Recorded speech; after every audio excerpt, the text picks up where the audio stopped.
Hey guys, Ash here coming at you today in Raid Shadow Legends. Welcome to the video, guys. Send some positive vibes your way. How you doing? I know it was a few days ago now, but how was your Halloween? Mine was great. I went as a Ghostbuster with the kiddo. Good times. He made it about 30, 45 minutes maybe. So, you know, it was a nice brief Halloween outing, but it was really fun. A lot of ghosts to bust on Halloween night, you know? So we had fun with it. I went home. I actually watched for the first time. I'm kind of embarrassed to admit this, but I watched Psycho by Alfred Hitchcock, 1960. And man, I've seen a bunch of Hitchcock movies, excuse me. I've seen Rear Window. I've seen Vertigo. I've seen North by Northwest? Yeah, North by Northwest. But I haven't seen Psycho. And man, it was worth it. If you haven't seen any Hitchcock out there and you're into, you know, I don't want to say old, but I guess it's pretty freaking old now, 50 years old. Go ahead and check it out, man. Like, you're missing out. You're missing out. Go in with that mindset of like, it's a little dated, but it's super good. It's incredible, you know? So yeah, Psycho, check it out. Let me know if it's your first time watching it. Let me know how you feel about it in the comments below. Today, we're going to talk about kind of a spooky dude, right? We're going to talk about a champion that actually pulled in my last chart opening video. It's none other than Michinaki. This dude has a green head. We already kind of made fun of it a little bit. I like the avatar pick over here, but the head itself, it feels a little out of place to me, you know? But it is cool. I gotta say, it's kind of cool. Like the side view and the back view, it's pretty cool. How about this one? Oh, damn! Overall, I like the aesthetic that he's bringing to the table. He's a Shadowkin champion, but dude, this dude is an absolute monster of a champion. Seriously, I think he's my second favorite champion they've released this year. And the crazy thing is when I talked about him in the chart opening video, I was high on him, but I wasn't over the moon like I am after I actually have him, right? Which is, I think it's like kind of a lesson in life, right? Always set medium to low expectations, and you're gonna be a happy guy or a happy gal more often than not, you know? Really found that in life, right? This dude is a monster. My first favorite champion, by the way, and he's kind of neck and neck. This could be number one, is Nekmothar. You guys know I'm loving Nekmothar. But this guy, Michinaki, man, it might be him. It might be, anyway, HP burn on the A1, 60% HP burn on his A1, right? Now that I see that, 60% HP burn on the A1, I want to go ahead and say that I would redo the masteries right out the gate and pick up Sniper, make that a 65% on the HP burn. That's really important there, okay? So already I'm going to want to redo my masteries. I'll talk about the masteries that I did choose in just a moment, okay? On the A2, in AoE, decrease defense on the first attack, decrease attack on the second attack on enemies under Hex debuffs. On the A3, attacks all enemies 2 times on a 3-turn cooldown. First hit is removing all buffs from each target. The second hit is placing a Hex for 2 turns. Now this is where it starts to get really, really gnarly, his kit, right? This is the Corsair of Curses, right? Whenever an ally attacks an enemy under a Hex, this champion has a 50-50 shot of teaming up and joining that ally's attack, thus placing more HP burns, thus the importance of getting this from a 60 to a 65% chance to landing, especially against Hydra, these longer battles, right? Or Demon Lord, man, this guy's a boss everywhere. So his aura is 30% defense in all battles. I want to quickly show you hellhades.com. I want to show you the multipliers here. He's got a 3.5 on his A1. That's a god-like damage rating. I mean, this guy's right up there with the best defensive damage dealers in the game, guys. It's crazy. He's right up there with Ragash. You know, he's got a 3.9 strong, and think of how many times he's attacking with that A1 because of that passive, right? On the A2, he's got a 3.9 defense, and on the A3, a 2.1, but it's a 2-time hitter, okay? So this guy can really nuke. He can go on a second team, a defensive team. Heck, he can even go first on a defensive team. Just make sure you're using increased defense buff wherever you're using this dude, because it's going to be really important that we get that extra damage because he's a defense-based champion, okay? Look at these ratings, man. Doom Tower, 5-star. Hydra, 5-star. Clan Boss, 5-star. Dragon, 5-star. Ice Golem, 5-star. Can't speak today. Yeah, everything, and 4 stars everywhere else, dude. This guy is really a stud of a champion. Masteries, as I mentioned, guys, I'm gonna push myself over here. Get rid of this Stoke to Fury, Ash. Get rid of this. Pick up that. I want to get Sniper on him. I really do. So I'm probably going to go ahead and make that adjustment before we go into Hydra here, or maybe I'll just make it after the video. It's not that big of a deal. I would pick up pinpoint accuracy if you need the accuracy. Obviously, accuracy is extremely important. Why can't I talk today, man? Excuse me, did something crawl down your throat and die? It didn't die! Obviously, accuracy is extremely important on this champion. However, I want a little bit extra HP too, because he was a little iffy on the HP on the total stats, and I felt like I had enough accuracy. And that just goes to show you guys, when you're picking masteries on any champion out there in the game, whoever you're building, go ahead and use, you know, what makes sense for your build, right? You don't need the extra accuracy, don't go for the extra accuracy, right? Picked up Laura Steele, I have a perception set on him, so it worked there. Master Hexer to extend the duration of all those debuffs he's bringing to the table. Hex, especially with the synergy on the passive, and then decrease defense and decrease attack. Also went with the crit rate, the crit damage. Went for some War Master, right? Getting more damage again off of that A1 because he's using it all the friggin' time.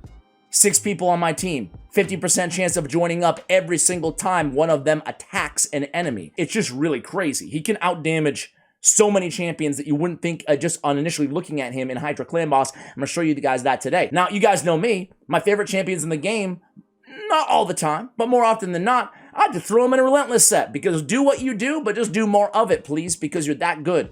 So I put him in Relentless, I put him in Perception. As I mentioned, we look at the total stats here. The HP, I'd like that to be around 60k, so it's a little shy, but he'll just do just fine because he does have a lot of defense too, or a decent amount of defense. Again, we're maximizing his damage a little bit potential as well here, so we're really threading the needle and trying to get everything that we want. We want our proverbial cake and to eat it too. 330 on the accuracy, 104, 212 on the crit rate, crit damage. We built him kind of fast too, 233 on the overall speed. We have a revenge accessory on him as well, 5% extra chance to counterattack when hit. Going for some extra HP there. My light is like ice cream. Want ice cream? Sorry about that. Defense there. Crit damage. More defense. We went, that's right, more defense on the chest. We're looking for accuracy, crit damage, crit rate is a substat, speed. You guys get it. Survivability, some speed, some crit rate, some defense, HP, you know. He's not necessarily the easiest champion to build, but he's not the most difficult out there as well. But you do need some damage, do need some survivability, would like some speed, and would like some accuracy. If I was going to make a sacrifice anywhere here, it would probably be the speed. I would forfeit some of that speed. I think 200, 190 is totally fine, especially you have him in a Relentless set. Perception I really love on this guy too. If you're going to be using him as just an all-out nuker in the arena, go Savage. Go Savage on this champion, okay? So there's a lot of ways that you can build this dude. Let's go ahead and just try him out though, man. I'm dying to try him out. Now listen, this is not an arena build, but you could of course use him still in the arena. So I'm just going to go ahead and throw him on a go second team first. His accuracy isn't high enough, right? So I would definitely want an accuracy banner if I'm going to be using him solely in the arena. I'd probably actually want him, and he's still taking him out there, man. Like, he still did a good job, right? I'd probably want him with an accuracy banner, and I'd probably want him with pinpoint accuracy too, if I was going to be. Depends if I want to, you know, well, I guess either way. It's crazy because he's so good that you can make it. Look at his abilities, man. They look so cool, the animations, don't they? Man, let's see that again, editor.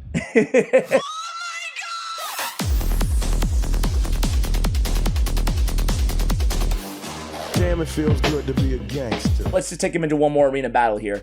But really, you know, I already showed you the Hell Hades rankings. I'll link that for you guys too in the description, that website, if you want to look more there. But man, he's really cool. Watch the animations here. I'm gonna slow it down. You can use him anywhere, man, this guy. I'm so happy with him. You know, like, he's just such a cool champion. He looks so cool. Let's check out this animation. Let's see what he autos into, his A2 or his A3. I'd like him to do A3 because there's buffs on the enemies. If there were no buffs on the enemies, I'd like him to go in with the A2 and decrease defense, you know? So here it goes. He's gonna go in with the A2. So he is going in with the A2 no matter what. That's going to be his auto attack. Let's see what he can do with the A3. Keep in mind, multipliers are fairly equal when you consider the 2 hits on the A3 versus the A2 ability. There he goes. Look at those animations, man. He's so cool. I could just stare at this dude, you know? He's really, I gotta say, even his weird green head thing he's got going on. Of course, everything in my freaking head is Ghostbusters, so it's reminding me of a Slimer. I don't know about that. He's not even that, like, close, but it's just green. That's all he's got going for him, Ash. Let me just throw him on a speed team here. Bye-bye, Trunda. Let's just use him as kind of like a nuker here on a go first team. And just see that animation one more time. What do you guys say, huh? That was fun, man. He's a cool champion. The fact that now I'm not setting him up correctly here because, again, like I told you guys earlier, even if you're going to use him as a nuker on a go first team or a go second team, makes more sense. You really want an increased defense buff. You know, it's going to make all the difference in the world.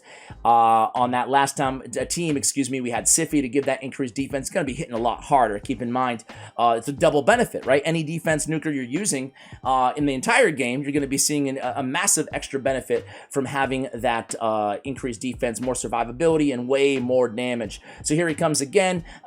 Animations look really cool there. We don't need to sit here and watch this for another 10 minutes here, guys. I don't know if we win or lose. I think we would have won. But either way, he's a beast really anywhere, especially arena defense. Like, that's pretty cool to, you know, like, he's got an annoying kit to go against, right?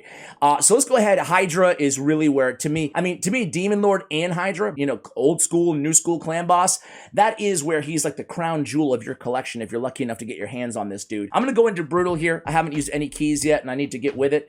I built this team right here, right? We got Ninja.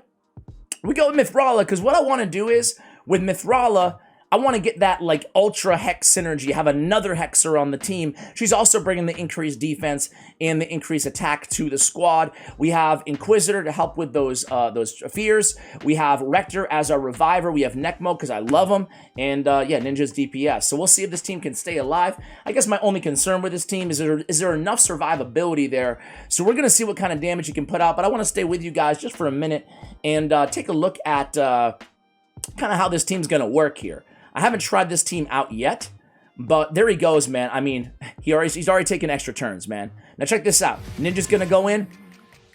Boom, there it is. He goes in too. He lands the HP burn, right? And we didn't change the to the sniper mastery either. But look at these counterattacks, right? They're just gonna add up like crazy, right? Anytime anybody attacks, 50-50 shot. Let's just see how many times he goes in there.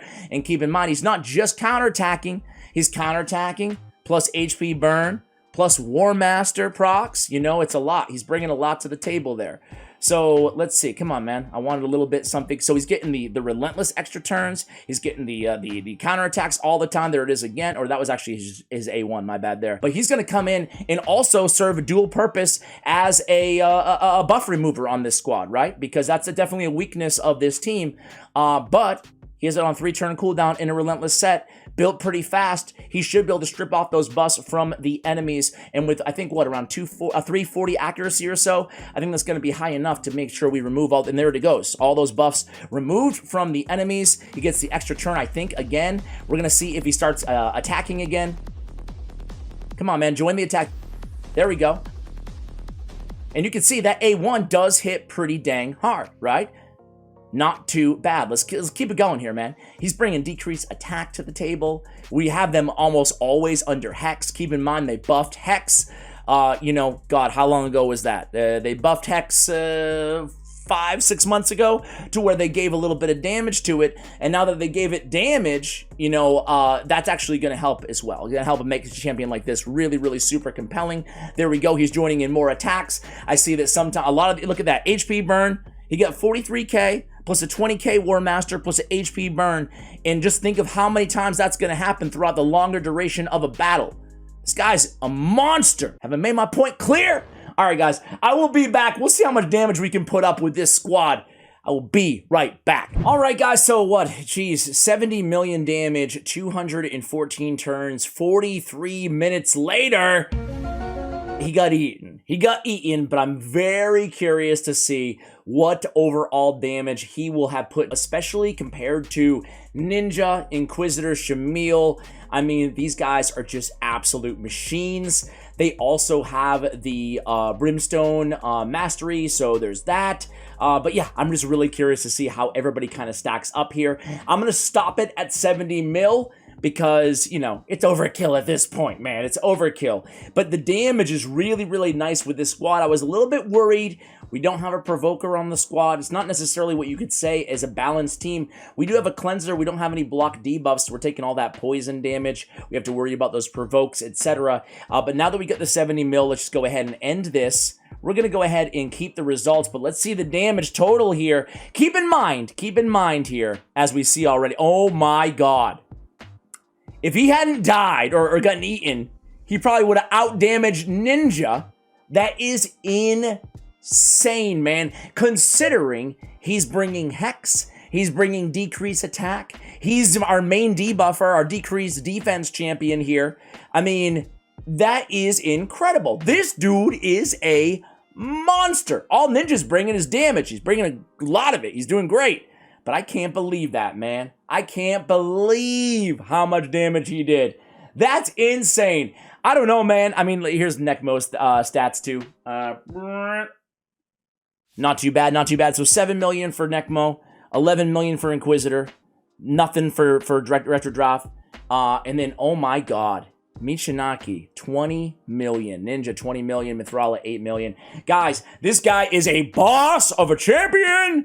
Wow, I'm so happy to have pulled him. I'm so much more excited than I was when I pulled him in the shard opening video. I just had to share him with you guys. We'll just end the video there. Thank you so much for watching, guys. Sending some positive vibes your way, as I did at the beginning of the video, at the end as well. Let me know what you think of this champion.